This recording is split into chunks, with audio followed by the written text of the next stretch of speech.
Nobody must follow our moon. That is the Saudi standpoint. That is the Hanbali school of thought. Nobody should follow our sighting. Saudi Arabia and the ulama there will tell you, the senior scholars will tell you, we believe you should look for your moon in your own area. Don't rely on us. There are 6 things that you need to know about the Al-Qura calendar.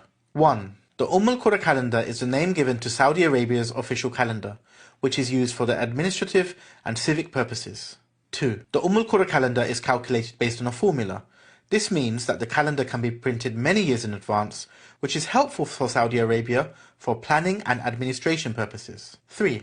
Importantly, this formula used by the Qura calendar is not based on the visibility of the moon in Saudi Arabia. 4. The consequences of this is clearly acknowledged on the Qura official website, which states, the Qura calendar is both the formal and civil calendar of the kingdom, but it may not match the actual visibility of the crescent. 5.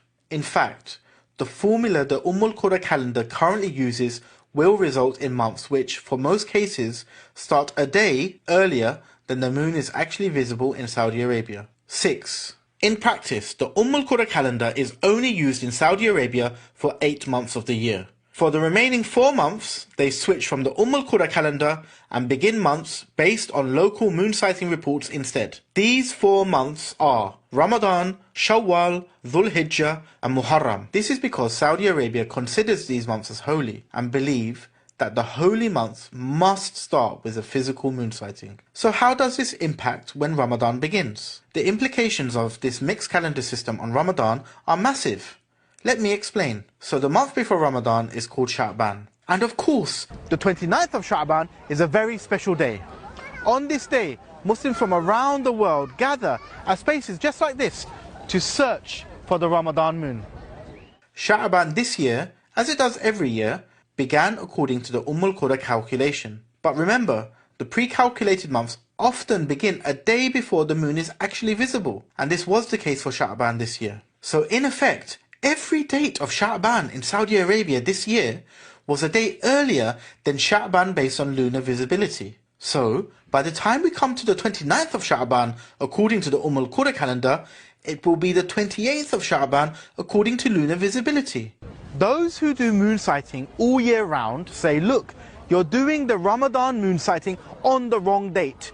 You started Sha'ban a day early, so your sighting is a day early. You're not sighting on the 29th, you're sighting on the 28th, which is totally wrong. Looking for the moon on the wrong day is a huge issue with mixed calendars, which of course will have ramifications for the declared start date of Ramadan. Nevertheless, Saudi Arabia will go out to look for the moon on the 29th of Sha'ban, which according to the Qura calendar will be on Saturday the 4th of May.